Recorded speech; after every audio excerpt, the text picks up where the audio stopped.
Hey everybody, I'm Adam, And I'm Sarah. and this is the fourth of 6 All-Star Marriage Moments.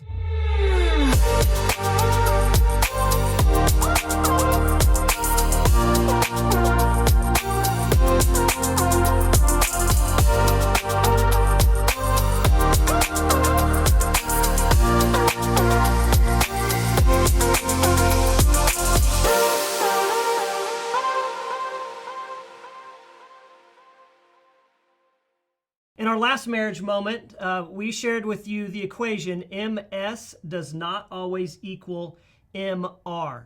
And what that means is message sent does not always equal message received. Communication can be a huge challenge in marriage. And last time we shared with you 4 bad habits that need to be eliminated and those that act as barriers to effective communication. Today we're going to give you 7 good habits to replace them with. Yeah, because there's 7, we'll try to go through them kind of quickly. But the first one is just value each other's thoughts and words and feelings. If Sarah's thinking it, if Sarah is saying it, if Sarah is feeling it, then that should be important to me. And if I'm truly valuing what she says and thinks and feels, then I'm not going to minimize those things, which is one of the bad habits we talked about in the last video. So learn to value. If it's important to her, it should be important to me.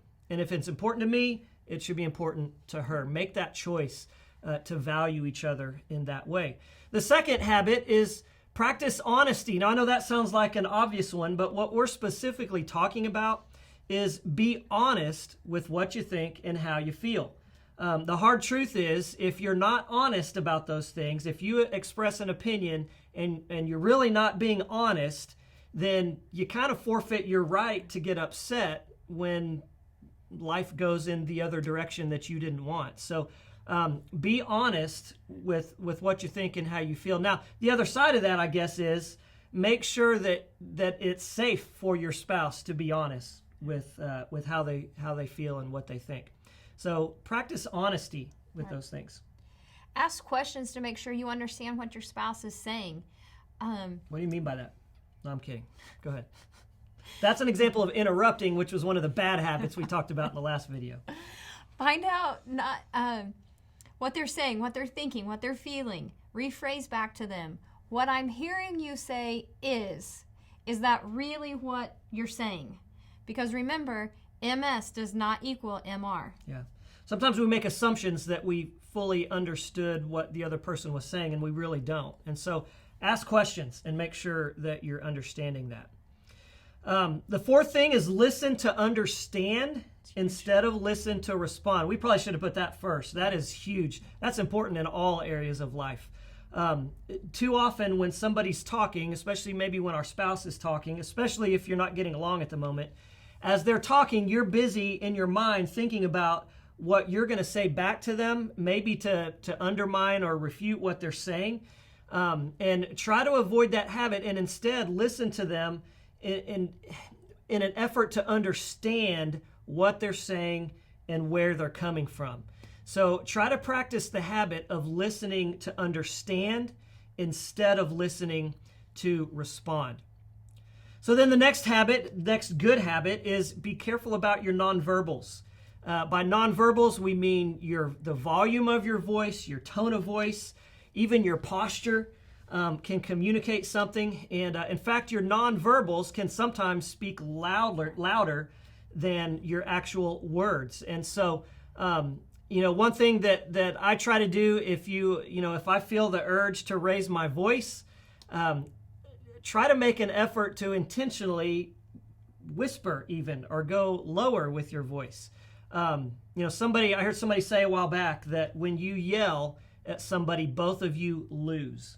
And so be careful about the volume of your voice. Be careful about the tone of your voice also. Proverbs 29:11 says, "A fool gives full vent to his anger, but a wise man keeps himself under control." Right. Keep yourself under control. And a lot of times that has to do with your nonverbals because, again, your nonverbals, your tone of voice can completely nullify the words that you're actually saying. Compliment or thank each other at least once a day every day. Yeah, and we talked about that in an earlier video as well. That's just a great habit to get into in communicating. Compliment each other or thank each other every day. Express your love and commitment continually. Yeah, and that becomes especially important when you're not getting along. And sometimes that may sound something like this.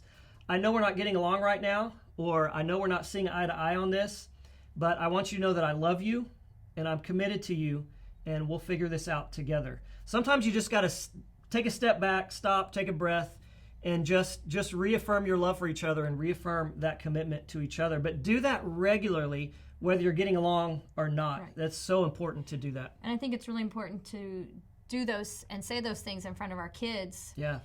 Especially when they know that we're not getting along. Right. Definitely. So, the bottom line is seek to build each other up. In the way that you communicate with each other and the way that you communicate about each other to other people, seek to build each other up. Too often couples are, spouses are each other's biggest critics, and they need to be each other's biggest cheerleader. Don't be your spouse's biggest critic. Try to build each other up in everything that you say. Yeah. 1 Thessalonians 5:11 says, "Therefore encourage one another and build each other up." Yeah. Another way to think about that is when you talk to your spouse, do you have a tendency to make them feel 10 feet tall or 10 inches tall? Seek to build each other up. So just to recap, here are the 7 good habits to cultivate in your communication. 1, value each other's thoughts, words, and feelings. 2, be honest with what you think and how you feel. Ask questions to make sure that you understand. Listen to understand instead of listening to respond. Watch your nonverbals. Compliment and thank each other regularly, daily, if you can get into that habit. And then express your love and commitment to each other continually. So your assignment today is just pick one of those habits that you feel like you struggle with, or ask your spouse, what's one of these habits that you need me to be better at? And again, don't get defensive. But just take it and pray about it, and maybe write down your commitment on a piece of paper to work on that. And then pray about it and let God begin to change that in you so that you can communicate in a more healthy way with your spouse. So that's all we have for this marriage moment, and we wish you a healthy marriage.